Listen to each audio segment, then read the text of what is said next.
तो आप लोगों का एक नए वीडियो में फिर से स्वागत है। तो आज हम जानेंगे कि मतलब आप अगर एनपीएस में हैं, एनपीएस के अंडर में आते हैं, तो आप रिटायर करेंगे तो आपको कितना क्या क्या बेनिफिट मिल सकता है। तो इसके ऊपर पूरा डिटेल से हम समझेंगे क्या क्या हमको मतलब इसमें बेनिफिट मिलेगा। ठीक है, तो पूरा एकदम अच्छे से समझते हैं। सबसे पहले हम देखते हैं क्या क्या मिलेगा हमको। तो अगर हम रिटायर करेंगे मतलब एनपीएस में हैं, एनपीएस के अंडर में आते हैं, तो हमको पहले तो एनपीएस मिलेगा। जितना हमारा कॉर्पस होगा उसका 60% मिलेगा। उसके बाद जो 40% बचेगा उसका पेंशन मिलेगा। उसके बाद ग्रेच्युटी मिलेगा। उसके बाद लीव इन्वेस्टमेंट मिलेगा। तो कितना कितना मिलेगा उसके ऊपर पूरा डिटेल से बात करते हैं। और हम मानते हैं कि आपका जो जॉब है वो 30 साल होने वाला है, मतलब 30 साल। मतलब मान लीजिए आप 30 साल की उम्र में आपका जॉब लगा है और 30 साल तक आप मतलब 30 साल नौकरी करते हैं, 60 साल की उम्र में रिटायर कर रहे हैं, तो उसको लेके हम इसको वीडियो को बनाए हैं।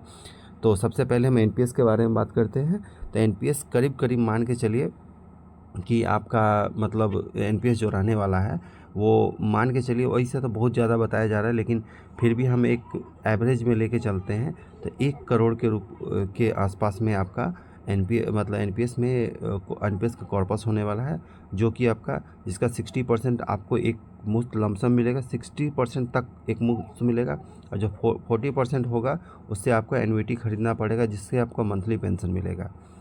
ठीक है, तो 1 करोड़ का अगर कॉर्पस रहेगा तो लमसम अमाउंट 60% 60 लाख होगा, जो कि टैक्स फ्री होगा। और एन्युटी जो आप खरीदेंगे वो करीब 40 लाख का एन्युटी होगा। तो आपका पेंशन कितना बनने वाला है उसके ऊपर भी बात करते हैं। 40 लाख अगर आपका एन्युटी खरीदते हैं, तो ये तो मेनली डिपेंड करता है कि आपका मतलब आप कितना का एन्युटी खरीदते हैं। अगर मान के चलिए आप 40 लाख का खरीदते हैं, तो करेंट जो अभी एन्युटी का रेट है वो 6 से 7.5% तक के बीच में चल रहा है। तो मान के चलिए उस समय भी इतना ही अगर रहता है, 7% मान के चलते हैं, तो 7% के हिसाब से आपका जो एनुअल पेंशन है 2,80,000। और अगर मंथली पेंशन का बात करें तो 23,000 के करीब में आपका मंथली पेंशन रहने वाला है। अगर आपका एन्युटी मान लीजिए 6% का दर से अगर रहता है, तो आपका 20,000 के करीब पेंशन रहने वाला। हम इस सिर्फ 1 करोड़ के ऊपर लिए हैं, 1 करोड़ एज्यूम किए हैं। इससे ज़्यादा भी होगा, लेकिन इससे मतलब हम मतलब मिनिमम से मिनिमम लेके चले हैं। तो ग्रेच्युटी जो रहने वाला है वो जो उसका कैलकुलेशन हम एक वीडियो में भी समझा दिए हैं, और इस वीडियो में देख सकते हैं। जो ग्रेच्युटी का कैलकुलेशन होता है वो बेसिक और डीए इंटू 15/26 गुने नंबर ऑफ आपने जितने साल नौकरी किया है। यहाँ पे हम मान के चलें कि हमारा नौकरी कितना 30 साल हुआ है।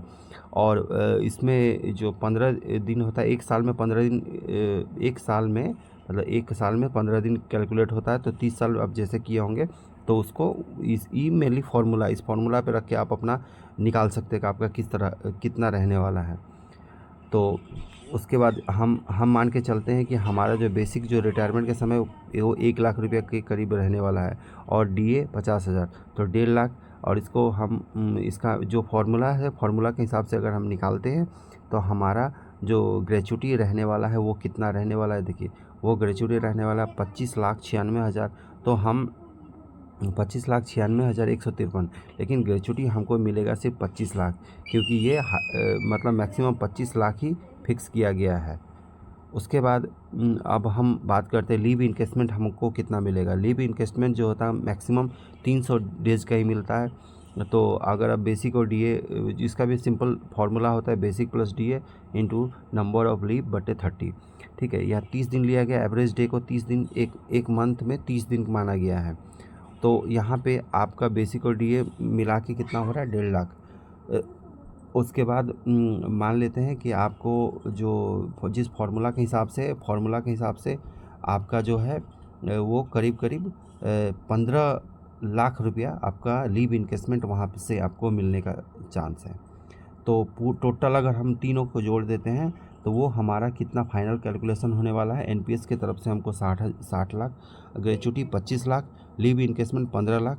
तो टोटल हमको 1 करोड़ के आसपास में हमारा मतलब रिटायरमेंट का बेनिफिट मिलने वाला है।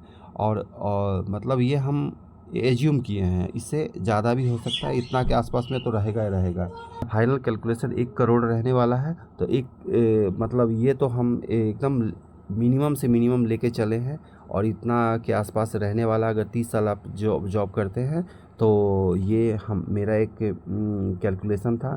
तो ठीक है, तो मिलते हैं अगली वीडियो में। Thank you.